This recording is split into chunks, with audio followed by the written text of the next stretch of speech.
Morning news and hair oil సమర్పిస్తున్న business breakfast షోకి స్వాగతం. గ్లోబల్ క్యూస్ గ్లోబల్ మార్కెట్స్ లో కొంత సబ్జ్యూడ్ ట్రెండ్ కనిపిస్తోంది.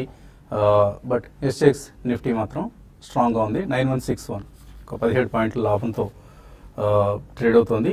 సో ఇవాల్టి దినపత్రికల్లో ప్రత్యేకించి ఫైనాన్షియల్ దినపత్రికల్లో రెండు ప్రధానమైన వార్తలు. ఒకటి లోక్సభ ఆమోదం జిఎస్టీ బిల్ కి దొరికింది అన్నది. సో ఫస్ట్ జూలై నుంచి ఇక జూలై 1 నుంచి జిఎస్టీ రోల్అవుట్ ఖాయం అయిపోయింది లోక్సభ ఆమోదంతో. సో ఆఫ్ కోర్స్ రాజ్యసభకు వెళ్తుంది, రాజ్యసభలో కూడా ఆటోమేటిక్ గా అప్రూవల్ దొరుకుతుంది అన్న ఒక అంచనాతో. అలాగే సో ఒక హిస్టారికల్ బిల్ ఇది. ఒక హిస్టారికల్ బిల్ కు లోక్సభ ఆమోదం తెలపడం సో దేశ రాజకీయ ఆర్థిక చరిత్రలోనే ఒక అతిపెద్ద అడుగు ఇది. సో జిఎస్టీ రోల్అవుట్ అనేది ఏదో మనం చాలా రోజుల నుంచి ఉంటున్నాం కాబట్టి నిన్నటి వార్త మనకు అంత థ్రిల్లింగ్ గా అనిపించకపోవచ్చు, ఎక్సైటింగ్ గా. But it's definitely an exciting news for the economy watchers especially. So దీన్ని జిఎస్టీ బిల్ రావడంతో దాన్ని అలాగే పాన్ ఆధార్ లింక్ రావడం ఇవన్నీ కూడా చాలా పెద్ద పెద్ద చర్యలు ఇవి. సో మన బుర్రలకు అంతగా అర్థం కాని విషయాలు. But still those who have a vision for the country వాళ్ళకి తెలుసు ఇవి ఎంత సాహసోపేతమైన కీలకమైన చర్యలో. సో దీనివల్ల రాబోయే నెక్స్ట్ 1 year లో India's rating is going to B upgraded. So ఈ అంశాన్ని మనం గుర్తుంచుకుంటే ఇండియన్ ఎకానమీ ఏ విధమైన దిశగా ముందుకు వెళ్తుందో మనం అర్థం చేసుకోవచ్చు. అండ్ ట్యాక్స్ జీడిపి రేషియో పెరిగేందుకు ఈ రెండు చర్యలు, జిఎస్టీ బిల్ అమలు కావడం, జిఎస్టీ అనేది వ్యవస్థ అనేది అమలు కావడం, అలాగే పాన్ ఆధార్ లింక్. సో ఎవరైతే ట్యాక్స్ ఎవేజన్ పాల్పడుతున్నారో ఇంకా వాళ్ళకి పాన్ ఆధార్ లింక్ చేస్తే ఇక సాధ్యపడదు. అది ఎవరికైతే 4-5 పాన్ కార్డులు ఉండి వాళ్ళ పన్ను లయబిలిటీని తప్పించుకునే ప్రయత్నం చేస్తున్నారు అటువంటి వాళ్ళందరూ దొరికిపోతారు ఇప్పుడు పాన్ ఆధార్ లింక్ తో. సో అలాగే నిన్న కూడా మనం అనుకున్నాం state and central fiscal deficits at historical లో ఉన్నాయి ఇప్పుడు. సో ఇది మ్యాక్రో ఫండమెంటల్స్ మన కంట్రీలో ఎంతగా మెరుగుపడుతున్నాయన్న అంశాన్ని తెలిపే అంశాలు.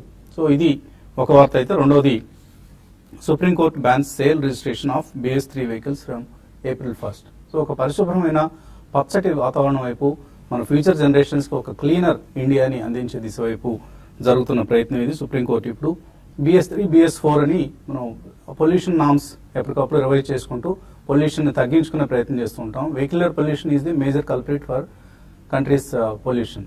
సో వెహికులర్ పొల్యూషన్ తగ్గించుకునేందుకు ఇప్పుడు BS3 నుంచి BS4 అనే భారత్ స్టాండర్డ్స్ 4 అనే మరొక ముందడుగు వేసేందుకు సిద్ధమవుతున్న టైంలో ఈ ఆటోమొబైల్ కంపెనీస్ అన్ని మా దగ్గర చాలా పెద్ద మొత్తంలో వెహికల్స్ మేము తయారు చేసి పెట్టుకున్నాం కాబట్టి మాకు ఎగ్జామ్షన్ ఏమంటూ సుప్రీంకోర్టుని ఆశ్రయించడం. ఇప్పుడు సుప్రీంకోర్టు దాన్ని తోసిపుచ్చింది. సో ఒక మంచి పని చేసింది సుప్రీంకోర్టు. కంట్రీస్ ఫ్యూచర్ ని దృష్టిలో ఉంచుకొని మన ఆరోగ్యాలు కాపాడుకోవడానికి సుప్రీంకోర్టు కూడా దోహదం చేస్తుంది ఇప్పుడు. సో బట్ దీనివల్ల మార్కెట్లో ఇప్పుడు ఏవైతే BS3 వెహికల్స్ ఉన్నాయో వాటి అన్నిటికీ పెద్ద డిస్కౌంట్ వస్తుంది. సో డిస్కౌంట్ వస్తుంది కదా అని చెప్పేసి ఎగబడి మాత్రం దయచేసి ఎవరు కొనద్దండి వెహికల్స్ ని. పోనివ్వండి, కంపెనీస్ ని నష్టపోనివ్వండి, వాళ్ళ చావు వాళ్ళు చేస్తారు. ఏదో 30,000 crores వర్త్ ఇన్వెంటరీ మా దగ్గర ఉందంటూ ఆటో కంపెనీస్ గోల్ పెడుతున్నాయి. So let them suffer, let them. ఎందుకంటే వాళ్ళందరికీ తెలుసు, ఎప్పటి నుంచో తెలుసు, 2-3 years నుంచి BS3 అయిపోవస్తుందన్న విషయం వాళ్ళకి తెలుసు. కానీ ఎగబడి మ్యానుఫ్యాక్చర్ చేశారు, అమ్మేసుకుందాం, లాభాలు ఆర్జించుకుందాం అనే ఉద్దేశంతో. సో వాళ్ళ అత్యాశకి ఇప్పుడు వాళ్ళు పెనాల్టీ చెల్లించాల్సి ఉంటుంది. ఎందుకంటే BS3 వెహికల్స్ కాకపోతే మనం BS4 వెహికల్స్ కొనుక్కోగలం ఒక 5,000 రూపాయలు 10,000 రూపాయలు ఎక్స్ట్రా చెల్లించి. కానీ మార్కెట్లో ఒక ఊపిరితిత్తుని కొనుక్కోలేం కదండి. సో అదే ఊపిరితిత్తుని కొనుక్కోగలిగితే మా మదర్ సేవ్ అయ్యేది, మా ఫ్రెండ్ అరుణ్ సాగర్ బతికుండేవాళ్ళు ఇప్పటికి కూడా. సో మీ విషయంలో కూడా బహుశా ఇటువంటి ఉదాహరణలు ఉంటాయి. దయచేసి BS3 వెహికల్స్ ఎవరు కొనుక్కోవద్దు. ఒక 5,000 10,000 ఎక్స్ట్రా చెల్లించైనా పొల్యూషన్ ని, దేశంలో ఉన్న వాతావరణాన్ని మనం పరిరక్షించుకుందాం. వాతావరణ పరిరక్షణ లేకపోతే మన అందరూ ఆరోగ్యాలు దెబ్బతింటాయి. సో ఈ రెండు ప్రధాన వార్తలు మనకి వాళ్ళ పేపర్స్ లో కనిపిస్తున్నాయి. ఈ నేపథ్యంలో markets are going to open with a minor gain and institutional buying మనకు నిన్న కూడా కొనసాగడం చూసాం. Domestic institutional investors especially 1,283 crores worth stocks నిన్న వాళ్ళు కొన్నారు. అండ్ 461 crores వర్త్ స్టాక్స్ ని FIIs కొన్నారు. సో FII బయింగ్ కొనసాగింది. Maybe DIS buying maybe in view of March 31st వస్తుంది కాబట్టి కొంత NAV మేనేజ్మెంట్ వాళ్ళ పోర్ట్ఫోలియోస్ రీఅడ్జస్ట్మెంట్స్ ఇవన్నీ జరుగుతుంటాయి కాబట్టి పెద్ద ఫిగర్ కనిపిస్తుంది. Otherwise we should not take it very seriously. But banking stocks last 2 days గా మనం చెప్పుకుంటున్నాం, banking stocks are going to lead the markets in the near future అని or in the distant future also. ఎందుకంటే ప్రభుత్వం NPS అంశానికి చాలా serious solution కనుగొనే దిశగా ముందుకు అడుగులు వేస్తుంది. దీని ఫలితంగా స్టేట్ బ్యాంక్ కావచ్చు, పిఎన్బి కావచ్చు, బిఓబి కావచ్చు, ఇటువంటి మేజర్ బ్యాంక్స్ అన్నిటికీ కూడా చక్కటి సొల్యూషన్ ఒకటి రాబోతోంది. సో అందుకని ఎస్బీఐలో నిన్న కూడా 500 crores worth delivery based buying జరిగింది. లాస్ట్ 1 month లో ఎస్బీఐ 7.5% రిటర్న్ ఇచ్చింది. సో 52-week హైస్ దగ్గర ఉంది.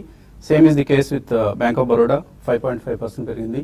And bank Nifty historical high దగ్గర ఉంది. సో ఆల్రెడీ రికార్డ్ హై దగ్గర ఉంది. So bank Nifty is the strongest of the indices as of now. రాబోయే రోజుల్లో కూడా ఈ స్ట్రెంత్ డెఫినెట్ గా కొనసాగుతుంది.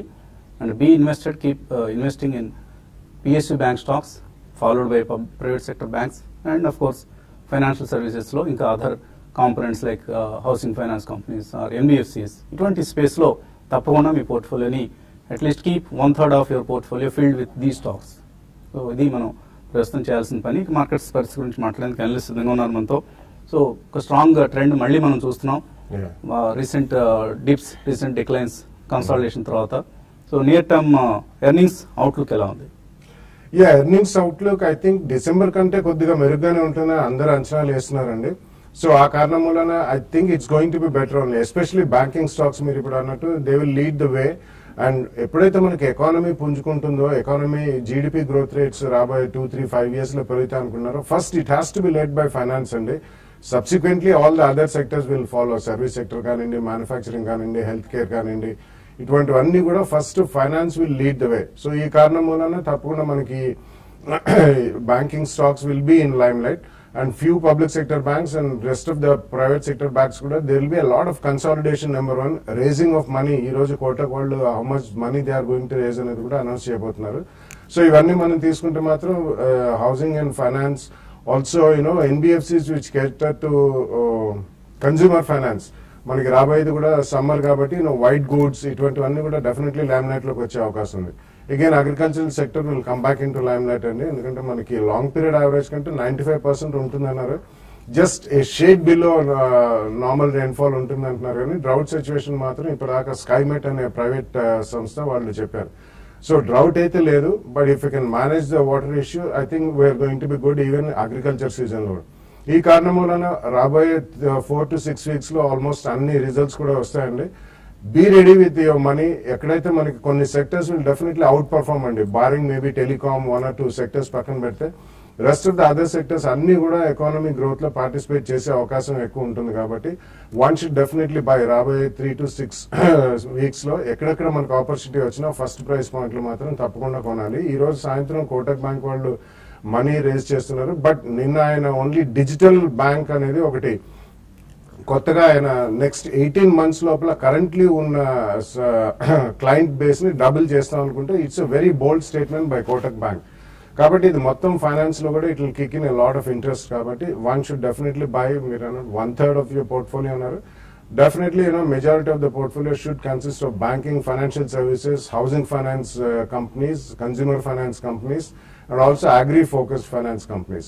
BS4 వచ్చింది కాబట్టి there are pure play, truck financing companies కూడా ఉన్నాయి. అవి కూడా we have seen extremely strong tendency last 1 week లో కూడా. సో అటువంటివి కూడా ఎందుకంటే హయ్యర్ ప్రైజెస్ ఉంటాయి. ఈ BS4 నార్మ్స్ కొన్ని ట్రక్స్ అవన్నీ they come with air condition cabins, ABS, ఇవన్నీ కూడా మ్యాండేటరీ ఎక్విప్మెంట్ కాబట్టి it's going to be very exciting future for even commercial vehicles.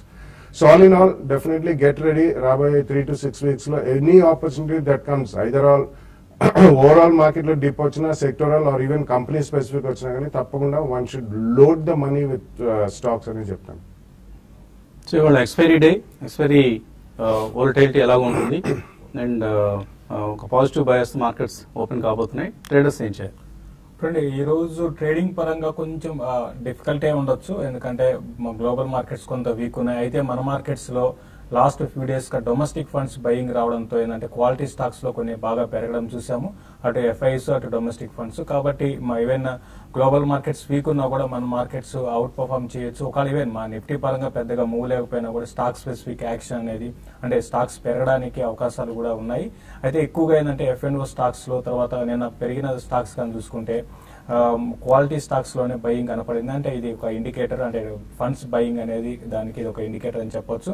కాబట్టి ఈ రోజు కూడా సేమ్ అదే విధమైన ట్రెండ్ ఉంటుంది. అయితే డే పరంగా పర్టికులర్ గా ఈ స్టాక్ పెరుగుతుందని మాత్రం ఈ రోజు చెప్పలేము. ఎందుకంటే వోలటాలిటీ తర్వాత నిన్న వాల్యూమ్స్ పరంగా చాలా డెలివరీ బేస్డ్ వాల్యూమ్స్ జరిగాయి. అదొక ఇంట్రెస్టింగ్ అనుకోవచ్చు. అయితే నెక్స్ట్ సిరీస్ కూడా ఇదే విధంగా ఉంటుందని చెప్పలేము. కొంచెం మార్కెట్ మాత్రం కొంచెం 9200 దగ్గర రెసిస్టెన్స్ ఫేస్ చేయొచ్చు. ఈ రోజు రేపు అంటే మార్చి 31 కాబట్టి డొమెస్టిక్ ఫండ్స్ నుంచి మంచి బయింగ్ అనేది ఉంటుంది. కాబట్టి మార్కెట్ స్ట్రాంగ్ ఉండొచ్చు. డిప్స్ లో బై అని చెప్తాను. అట్ ద సేమ్ టైం కొన్ని స్టాక్స్ హైయర్ లెవెల్స్ లో కూడా సెల్ చేసుకోవచ్చు. మెటల్స్ కౌంటర్స్ లో కొంత వీక్నెస్ అనేది ఈ రోజు రావడానికి అవకాశం ఉంది. కాబట్టి వాటిని హైయర్ లెవెల్లో సెల్ చేయమంటాను. తర్వాత బయింగ్ విషయానికి వస్తే డిఎల్ఎఫ్ ఒకటి కొంత బయింగ్ పొజిషన్ తీసుకోమంటాను. గత కొన్ని రోజులుగా ఇది కన్సాలిడేషన్ లో ఉంది. 148 పైన ఉంటే దీన్ని బై చేసుకోవచ్చు. అదేవిధంగా రిలయన్స్ ఇన్ఫ్రాని కూడా ఇంట్రాడే కోసం మాత్రమే బై చేసుకోండి. 566 దగ్గర ఉంది. ఇది 562 దగ్గర స్టాప్ లాస్ పెట్టుకోమంటాను. 572, 580 దాకా రావచ్చు. మిడ్ క్యాప్ లో కూడా సెలెక్టెడ్ మిడ్ క్యాప్ కౌంటర్స్ లో కొంత బయింగ్ ఉండొచ్చు. అయితే కొన్ని స్టాక్స్ లైక్ ఆర్ఈసీ లాంటి వాటిలో ఈ రోజు ప్రాఫిట్ బుకింగ్ రావడానికి అవకాశం ఉంది. ఈవెన్ ఫార్మా కౌంటర్స్ లో కూడా కొంత ఈ రోజు బయింగ్ రావచ్చు. కొంత షార్ట్స్ ఫార్మా కౌంటర్స్ లో ఉన్నాయి, అవి కవరింగ్ రావచ్చు. సిప్లా ఒకటి, దాన్ని కూడా బై చేసుకోమంటాను. వీరి పొజిషనల్ ట్రేడర్స్ కూడా నెక్స్ట్ సిరీస్ కి సిప్లాని కూడా క్యారీ చేసుకోమని చెప్తాను. ఇంట్రాడేకి పొజిషనల్ కి బై చేయమంటాను. ఇంకా బ్యాంక్ నిఫ్టీ విషయానికి వస్తే బ్యాంక్ నిఫ్టీ కంటిన్యూగా మార్కెట్ ఈ లెవెల్లో ఉంది అంటే బ్యాంక్ నిఫ్టీ అని చెప్పొచ్చు. దాదాపు అన్ని బ్యాంక్స్ పార్టిసిపేషన్ చాలా స్ట్రాంగ్ ఉంది. అయితే ప్రైవేట్ బ్యాంక్స్ లో కొంచెం యాక్సిస్ బ్యాంక్ ఒకటి కొంత హైయర్ లెవెల్స్ లో సెల్లింగ్ రావచ్చు. దాన్ని ఇంట్రాడే కోసం మాత్రమే హైయర్ లెవెల్స్ లో సెల్ చేయమంటాను. పిఎస్సి బ్యాంక్స్ లో ఎవరి డిపోలో కూడా పొజిషనల్ ట్రేడర్స్ బై చేసుకోమని చెప్తాను. సో ఒక బ్రేక్అవుట్ దిశగా మార్కెట్స్ ముందుకు వెళ్తున్నాయి. మేబీ సిరీస్ అయిపోయింది ఇక. సో మేబీ ఏప్రిల్ నుంచి ఒక రికార్డ్ లెవెల్స్ మనం Nifty or bank Nifty or other indices సంబంధించి మనం చూడబోతున్నాం. Already mid cap index and Nifty bank record highs దగ్గరే ఉన్నాయి. సో ఇంకా కొత్త లెవెల్స్ మనం టెస్ట్ చేసే అవకాశాలు కనిపిస్తున్నాయి. కోయంబత్తూరు నుంచి ప్రదీప్ లైన్ లో ఉన్నారు. Hello Pradeep. Good morning. Morning అండి, అడగండి. I have two doubts, sir. Yeah. One is pharma, Aravinda Pharma for long term. Can I accumulate for another 10 years? Okay. The next one IDFC Bank long term accumulation. ఈ రెండు ఎట్లా perform? So long term కోసం ఈ రెండు ఎలా ఉంటాయి? Long term కోసం. Yeah, I think IDBI Bank can definitely be avoided. IDFC Bank. Sorry? IDFC Bank. IDFC Bank. Yeah, 10 years IDFC Bank అంటున్నారు కాబట్టి I think you should go via the SIP mode అండి. IDFC Bank equity పరంగా చాలా పెద్దది, company పరంగా చాలా మంచిది. And recently after demonetisation మనం చూసాం IDFC bank has taken the lead అండి. First only Aadhaar card based account opening అనేది సింప్లిఫై చేసి procedure they are really going extremely strong. మంచి కంపెనీ అండ్ మంచి మేనేజ్మెంట్ కూడా. కాకపోతే ఈక్విటీ పెద్దది కాబట్టి కొద్దిగా ఎస్ఐపి మోడ్ లో 10 years అంటున్నారు. ఓకే, అట్లీస్ట్ 3-5 years ఎప్పటికప్పుడు రివ్యూ చేసుకుంటున్నారండి. You can go ahead and buy IDFC bank. Aurobindo pharma you should be extremely cautious అండి. ఎందుకంటే ఓవరాల్ మనకి ఫార్మస్యూటికల్ కంపెనీస్ లో there is always a regulatory risk. కాబట్టి అది మనం ఎప్పుడు 10 years వ్యూ తీసుకోకూడదు. అండ్ ఈ లోపల మనకి ఈవెన్ న్యూ డ్రగ్ రీసెర్చ్ లో చాలా మార్పులు వస్తాయి. కాబట్టి కరెంట్లీ ఉన్న రేట్ లో ఆల్మోస్ట్ 1 year నుంచి ఇక్కడే కొట్టుమిట్టాడుతుంది. మీరు కొద్దిగా జాగ్రత్తగా ఉండండి. ఎక్కడైనా మనకి చిన్న యుఎస్ ఎఫ్డిఏ చుక్క ఎదురైతే మాత్రం తప్పకుండా స్టాప్ లాస్ ఒకటి పెట్టి అది కూడా ఎవ్రీ ఇయర్ రివ్యూ చేసుకుంటే ఎక్కడైనా ప్రాఫిట్స్ వస్తే మాత్రం తప్పకుండా బుక్ చేయండి. ఎందుకంటే అరవింద ఫార్మాలో it's got perfect liquidity and తప్పకుండా తక్కువలో తర్వాత దొరికే అవకాశం ఉంది. ఓకే అండి, తర్వాత కాలర్ లైన్ లో ఉన్నారు సూర్యబాబు. హలో. నమస్తే అండి బాలగారు. మేము ఈక్విటాస్ కొన్నాం 186 లో కొన్నాం అండి. అలాగే గుజరాత్ ఫ్లోరికేమో 630లో కొన్నాం. రెండు హోల్డ్ చేయొచ్చాను లాంగ్ టర్మ్ కి. ఇంకా యాడ్ చేసుకోవాలనుకుంటున్నా ఈక్విటాస్ హోల్డింగ్ ని చేసుకోవచ్చు. యా, ఈక్విటాస్ హోల్డ్ చేయొచ్చండి. అండ్ లాంగ్ టర్మ్ కి తప్పకుండా యాడ్ కూడా చేయొచ్చు. డిప్స్ లో ఇప్పటిదాకా ఆల్రెడీ ఉన్నారు కౌంటర్లు. కాబట్టి కొంచెం 31st March results, annual results కూడా వచ్చేదాకా వెయిట్ చేయండి. I think that's also getting into F&O segment అండి. సో కొంచెం యాక్టివిటీ లెవెల్స్ పెరిగినా కానీ మళ్ళీ సెటిల్ డౌన్ అవుతుంది. ఏవైతే F&Oలోకి వెళ్తాయో లిక్విడిటీ భారీగా పెరిగే అవకాశం ఉంది. So you can definitely hold Equitas. And dips లో తప్పకుండా మీరు రాబోయే 2-3 years వ్యూతో మాత్రం కొనుక్కోవచ్చు. మరిన్ని కాల్స్ అలాగే ఈమెయిల్స్ సందేహాలకు సమాధానాలు ఇచ్చే ముందు చిన్న విరామం.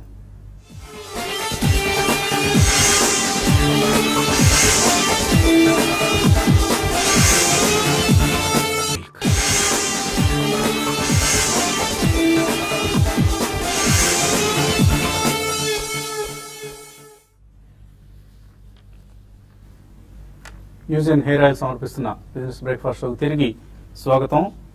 న్యూ ఇయర్, న్యూ లా, న్యూ ఇండియా. ఇది నిన్న ప్రైమ్ మినిస్టర్ మోడీ లోక్సభలో జీఎస్టీ బిల్ పాస్ అయిన తర్వాత ఇచ్చిన ట్విట్టర్ మెసేజ్. సో ఆయన ట్వీట్ చేశారు, న్యూ ఇయర్, న్యూ లా, న్యూ ఇండియా అని. సో భారతదేశం కొత్త భారతావనిగా ఆవిర్భవించేందుకు జీఎస్టీ బిల్ ఎంత కీలక పాత్ర పోషించబోతుందో ఆయన ట్విట్టర్ మెసేజ్ నుంచి మనకు అర్థమవుతుంది. అలాగే ఆటోమొబైల్ సంస్థలకు BS4 నామ్స్ వర్తింపజేస్తూ. సో ఇన్ఫాక్ట్ సుప్రీంకోర్టు మరొక నిర్ణయం కూడా తీసుకుంటే చాలా మేలు చేసిన వాళ్ళు అవుతారు. ఈ మ్యానుఫ్యాక్చరింగ్ దగ్గరే కాకుండా సేల్ దగ్గర కూడా BS4 ఇంప్లిమెంట్ చేసేయాలి. సో BS3కి అమ్మటానికే వీల్లేదు అని చెప్పడం మరింత సబబైన నిర్ణయం అవుతుంది. ఎందుకు మ్యానుఫ్యాక్చరింగ్ ఆపేయమని చెప్పాలి, సేల్ కూడా ఆపేయమని చెప్తే ఇంకా మంచి జరుగుతుంది. సో పొల్యూషన్ కొంతమేరకైనా కంట్రోల్ చేసిన వాళ్ళు అవుతారు. తర్వాత కాలర్ లైన్లో ఉన్నారు, చెరువులూరుపేట నుంచి పోతురాజు. హలో పోతురాజ్, సార్ అడగండి. మాది JSPL పొజిషన్ ఏంటి చెప్పాలండి, ఒకసారి డెలివరీ ఉంది. ఏమున్నాయండి మీ దగ్గర ఉన్నాయా అవి? JSPL ఆ, దాని పొజిషన్ ఉంచుకోమంటారా, డెలివరీలో చేసేయమంటారా అని? ట్రేడింగ్ పొజిషన్ ఉందా మీకు? ఉంది. ఏ రేట్లో కొన్నారు? 125. 125 రూపాయల్లో JSPL కొన్నారు. ఏం చేయాలి? అవునండి.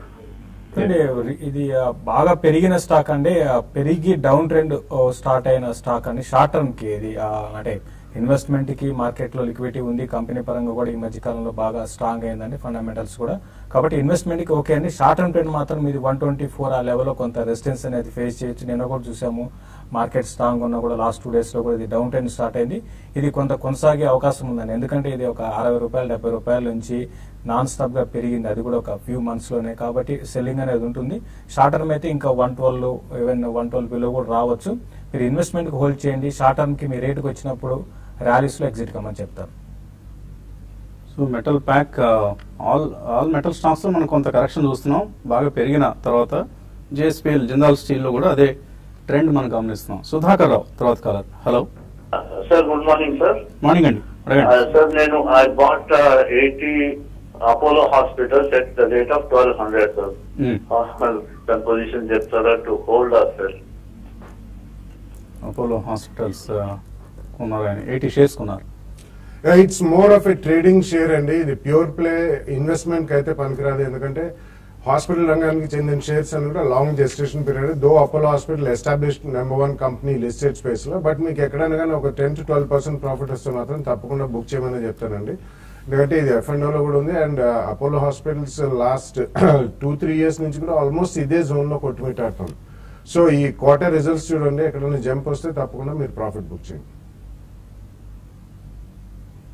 సో తర్వాత కాలర్ విజయవాడ నుంచి కుమార్. హలో గుడ్ మార్నింగ్ అండి. మార్నింగ్ అండి. HCL ప్రజెంట్ రేట్ లో హోల్డ్ చేసుకోవచ్చు, అమ్మేసుకోవచ్చు. ఆల్రెడీ 79 లో కొన్ని అమ్మాయంగా కొన్ని ఉన్నాయి. HUL HDIL HDIL hello 70. HDIL okay.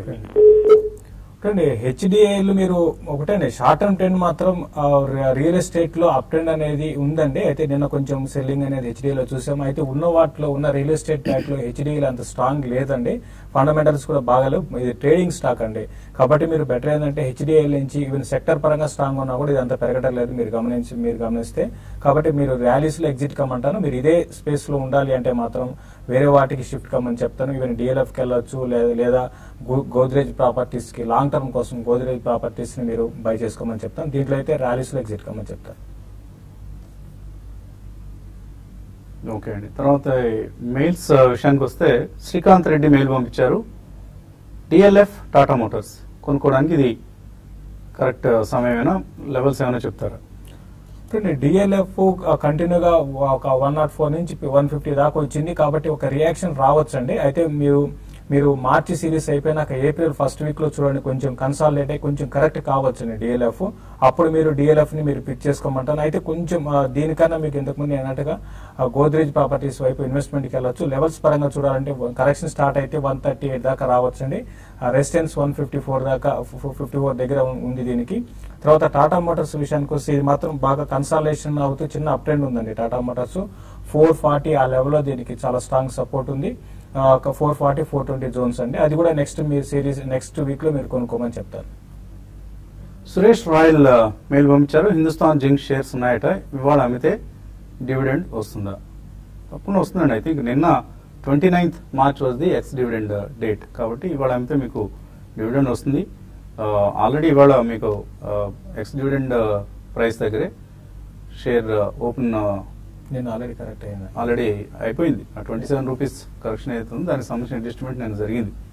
289.98 rupees నష్టపోయింది, కాబట్టి ఆ డివిడెండ్ అడ్జస్ట్మెంట్ జరిగిపోయింది. కాబట్టి నిరభ్యంతరంగా అమ్మేసేయండి if you want to book profits or something like that. తర్వాత డాబర్ ఇండియా గురించి అడుగుతున్నారు కె శ్రీదేవి.